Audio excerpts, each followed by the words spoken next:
नमस्कार दोस्तों, लिखवी क्लासेज में आपका एक बार फिर से स्वागत है। दोस्तों, हमारा टॉपिक चल रहा था राजस्थान की भूगोल के बारे में। राजस्थान की भूगोल में भी हम अभ्यारण्य पढ़ रहे थे। अभ्यारण्य हमारे कंप्लीट होने के कगार पे आज लास्ट क्लास है। 3 अभ्यारण्य बचे हुए हैं और हमने सभी अभ्यारण्यों के बारे में सविस्तार पूर्वक चर्चा कर ली है। आज हम एक और नया अभ्यारण्य, कौन सा अभ्यारण्य? नाहरगढ़ अभ्यारण्य। नाहरगढ़ अभ्यारण्य कहाँ स्थित है, इसकी स्थापना कब हुई और ये किसके लिए प्रसिद्ध है, इसके बारे में हम पढ़ेंगे। तो इसकी स्थापना कब होती है और यह कहाँ स्थित है, इसके बारे में हम चर्चा करें। तो यह कहाँ स्थित है? जयपुर में। तो ये स्थित है, कहाँ स्थित है? आपसे पूछ लिया जाए कहाँ, तो कहाँ है ये? जयपुर में। जयपुर में तो ये स्थित है। ठीक है दोस्तों, आगे बात करते हैं इसकी स्थापना कब होती है। इसकी स्थापना होती है 1980 में। स्थापना कब होती है? तो 1980 में क्या होती है? इसकी स्थापना होती है। और ये क्यों प्रसिद्ध है? ये चिंकारों के लिए प्रसिद्ध है। प्रसिद्ध किसके लिए? चिंकारों के लिए प्रसिद्ध है। चिंकारों के लिए प्रसिद्ध है, के लिए प्रसिद्ध है।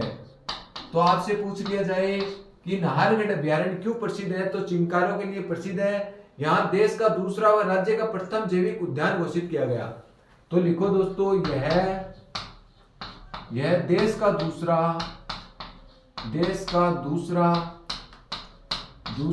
तथा राज्य का प्रथम जैविक उद्यान घोषित किया गया। जैविक उद्यान घोषित किया गया।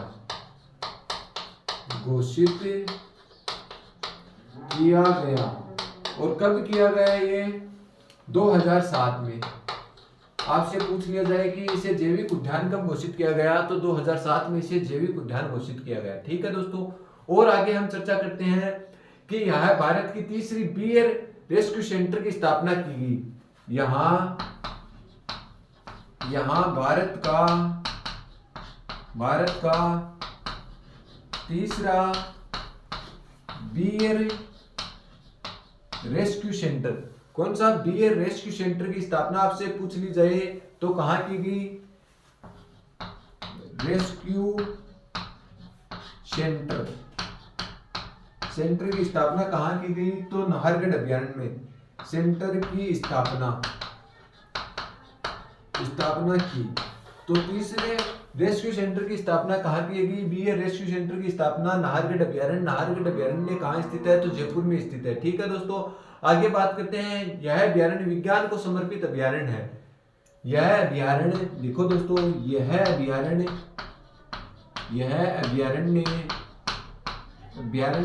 विज्ञान को समर्पित अभ्यारण्य है। विज्ञान को समर्पित अभ्यारण्य है। समर्पित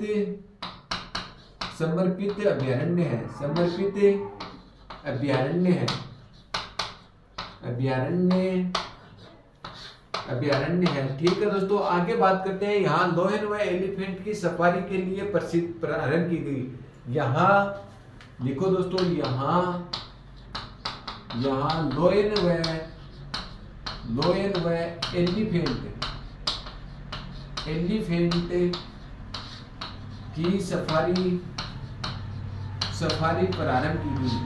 सफारी प्रारंभ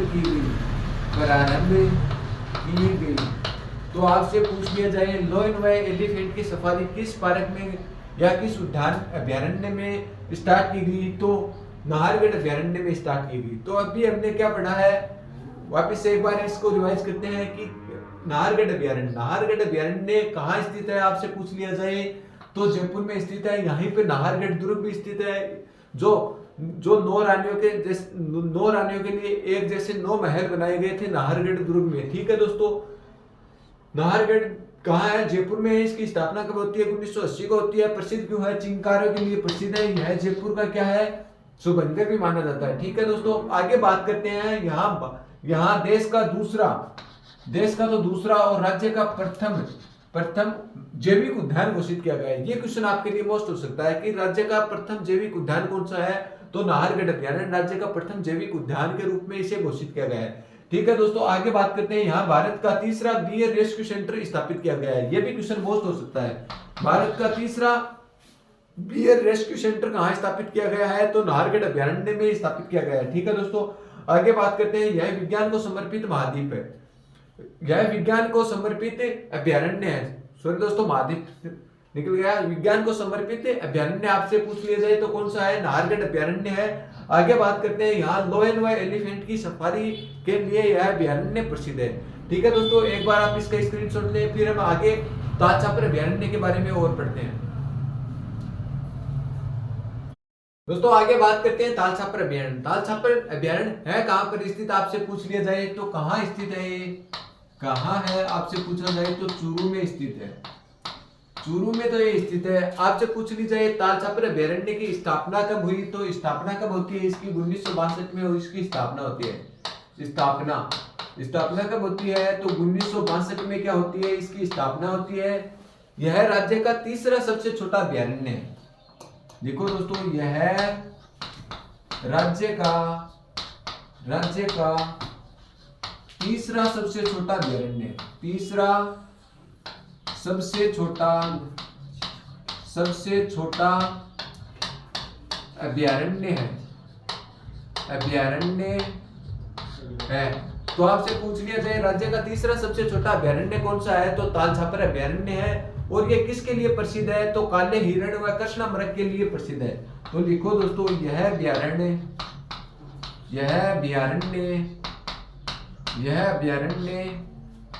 कृष्णमृग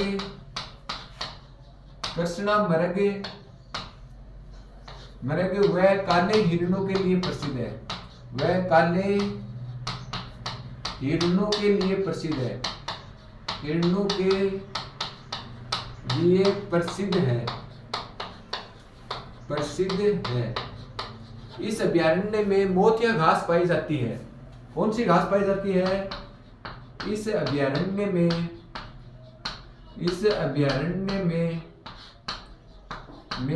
मोतिया घास पाई जाती है। मोतिया घास पाई जाती है।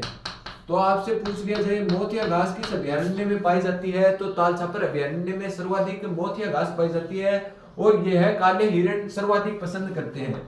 तो लिखो, यह काले हिरण सर्वाधिक पसंद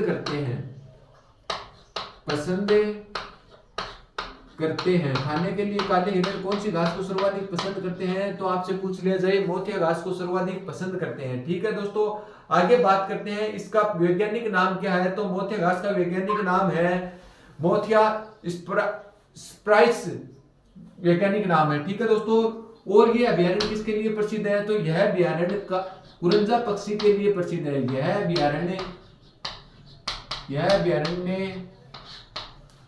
कुरंजा पक्षी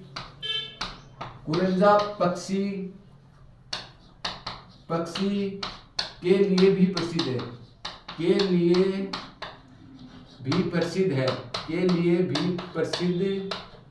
प्रसिद्ध है। तो आपसे पूछ लिया जाए किसके लिए प्रसिद्ध है? कुरंजा पक्षी के लिए कौन सा अभयारण्य प्रसिद्ध है, तो तालछापर अभयारण्य प्रसिद्ध है। ठीक है दोस्तों, आगे बात करते हैं। यहाँ सर द्रोणाचार्य की क्या है? तपोस्थली भी है। तो यहाँ द्रोणाचार्य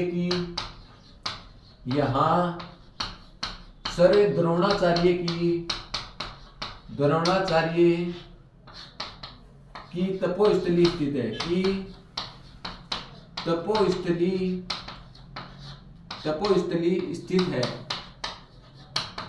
स्थित है। तो दोस्तों अभी हमने तालछापर अभयारण्य में क्या पढ़ा है? तालछापर अभयारण्य में हमने पढ़ा है कि तालछापर अभयारण्य है कहाँ स्थित, तो कहाँ स्थित है? ये चूरू में स्थित है। इसकी स्थापना कब होती है, तो इसकी स्थापना 1962 में होती है। और यह राज्य का तीसरा सबसे छोटा अभयारण्य है। मैं आपको बता दूं, राज्य का सबसे छोटा अभयारण्य सरिस्का अभयारण्य है, जो कितने किलोमीटर है? 3.01 किलोमीटर क्षेत्र में फैला हुआ है। इसके बाद में दूसरा सबसे छोटा अभयारण्य सज्जनगढ़ अभयारण्य मैंने बताया था, वो कहाँ है? उदयपुर में स्थित है। और तीसरा आपसे सबसे छोटा अभयारण्य आपसे पूछ लिया जाए तो तालछापर अभयारण्य। और तालछापर अभयारण्य कहाँ स्थित है? चूरू में स्थित है। ठीक है दोस्तों, ये तालछापर अभयारण्य सबसे प्रमुख रूप से किसके लिए प्रसिद्ध है? ये कई बार क्वेश्चन पूछा हुआ है कि कृष्णमृग वह काले हिरणों के लिए कौन सा अभयारण्य प्रसिद्ध है, तो तालछापर अभयारण्य चूरू का प्रसिद्ध है। ठीक है दोस्तों, इस अभयारण्य में सर्वाधिक मात्रा में कौन सा घास पाया जाता है? तो मोतिया घास पाया जाता है। ये कई बार क्वेश्चन पूछा हुआ है। तो मोतिया घास कहाँ पाया जाता है? सर्वाधिक तालछापर अभयारण्य चूरू में पाया जाता है। और ये काले जो हिरण यहाँ पाए जाते हैं, ये सर्वाधिक इसे खाना पसंद करते हैं। ठीक है दोस्तों, आगे बात करते हैं इस अभयारण्य में सर्वाधिक कौन से पक्षी पाए जाते हैं? कुरुंजा पक्षी सर्वाधिक मात्रा में पाए जाते हैं, जो कि यहाँ पर इसका प्रजनन स्थली के रूप में जाना जाता है। ठीक है दोस्तों, आगे बात करते हैं कि यहाँ सर द्रोणाचार्य जी थे, उसकी तपोभूमि भी स्थित है। तो सर द्रोणाचार्य की तपोभूमि कहाँ स्थित है? तो तालछापर अभयारण्य में स्थित है। मैंने आपको बताया कि भर्तरी की तपोभूमि कहाँ स्थित है, तो वो आपको कमेंट में करके बतानी है कि भर्तरी की तपोभूमि कहाँ स्थित है। ठीक है दोस्तों, यहाँ पर तो किसकी है? द्रोणाचार्य की तपोस्थली स्थित है। ठीक है दोस्तों, एक बार आप इसका स्क्रीनशॉट ले, फिर हम अगले अभयारण्य के बारे में चर्चा करेंगे। दोस्तों आगे बात करते हैं रामगढ़ अभयारण्य। रामगढ़ विषधारी अभयारण्य के नाम से भी इसे जाना जाता है। क्या? रामगढ़ विषधारी अभयारण्य। कौन सा? रामगढ़ विषधारी अभयारण्य। विषधारी अभयारण्य ये है कहां पर स्थित? आपसे पूछ लिया जाए तो कहां स्थित है? तो कहां स्थित है? बूंदी में स्थित है। रामगढ़ विषधारी अभयारण्य कहां स्थित है? बूंदी में स्थित है। स्थापना कब होती है आपसे पूछ लिया जाए तो 1982 में इसकी क्या होती है? स्थापना होती है। कहां स्थित है? बूंदी में। बूंदी में तो स्थित है। स्थापना आपसे पूछ ली जाए, स्थापना कब होती है? तो स्थापना इसकी 1982 में इसकी स्थापना होती है, इसकी रामगढ़ विषधारी अभयारण्य की। ठीक है दोस्तों, आगे बात करते हैं। यह भारत की चौथी, राजस्थान की चौथी बाघ परियोजना व भारत की 52वीं बाघ परियोजना घोषित की गई। तो लिखो दोस्तों, इसे राजस्थान की चौथी व भारत की 52वीं बाघ परियोजना घोषित की गई। बाघ परियोजना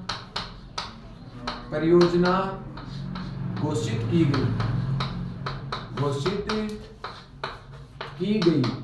और कब की गई 52वीं बाघ परियोजना? तो आपसे इसकी डेट भी पूछी जा सकती है। तो 5 जुलाई 2021 को इसे शुरू किया गया। कब? 5 जुलाई, कई बार पेपर में आया हुआ क्वेश्चन है, 5 जुलाई 2021 को। अभी थोड़े दिन पहले ही, 2-3 दिन पहले संगणक का पेपर लगा था, उसी में ये क्वेश्चन पूछा गया था कि भारत की 52वीं बाघ परियोजना कौन सी है? तो भारत की 52वीं बाघ परियोजना है रामगढ़ विषधारी अभयारण्य। और कहाँ स्थित है? ये बूंदी में स्थित है। ठीक है दोस्तों, इस अभयारण्य से मेजा नदी गुजरती है। लिखो दोस्तों, इस अभयारण्य से मेजा नदी गुजरती है।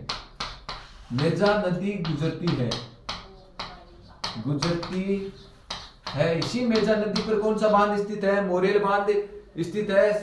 ठीक है दोस्तों, आगे बात करते हैं। मेजा बांध स्थित है जो मिट्टी से निर्मित बांध है, दूसरा मिट्टी से निर्मित बांध। ठीक है दोस्तों, आगे बात करते हैं।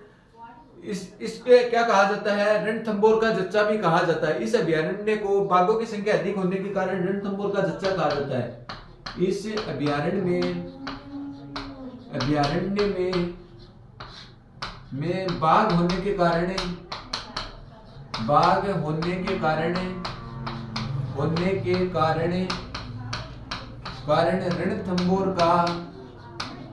रणथंभौर को बाघों का जच्चा कहा जाता है। बाघों का जच्चा कहा जाता है।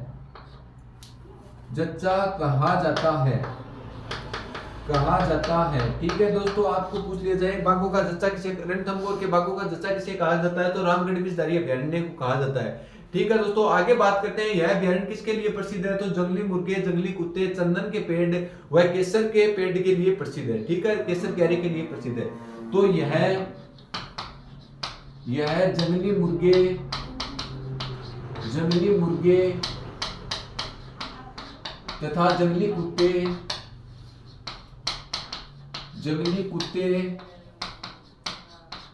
वह चंदन के के वृक्ष अर्थात केसर क्यारी के लिए प्रसिद्ध है, अर्थात केसर क्यारी के लिए प्रसिद्ध है, क्यारी के लिए प्रसिद्ध है, प्रसिद्ध है। ठीक है दोस्तों, तो अभी हमने क्या पढ़ा है, रामगढ़ विषधारी अभयारण्य के बारे में चर्चाएं की है। रामगढ़ विषधारी अभयारण्य है कहां पर स्थित है, और इसमें एक कनक सागर आखेट निषेध क्षेत्र भी स्थित है, ये भी लिख लो दोस्तों। इसमें कनक सागर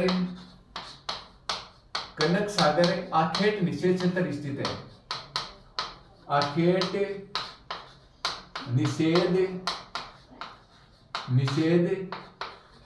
क्षेत्र स्थित है। तो आखेट निषेध क्षेत्र आपसे पूछ लिया जाए कहाँ स्थित है, तो कनक सागर आखेट निषेध क्षेत्र कहाँ स्थित है, तो रामगढ़ विषधारी अभयारण्य में स्थित है। तो हमने रामगढ़ विषधारी अभयारण्य के बारे में चर्चा की है। ये कहाँ स्थित है, तो बूंदी में स्थित है। इसकी स्थापना कब की गई थी, तो 1982 को क्या की गई थी, इसके स्थापना की गई थी। है राजस्थान की चौथी व भारत की 52वीं बाघ परियोजना घोषित की गई है। ये क्वेश्चन बहुत मोस्ट है आपके लिए।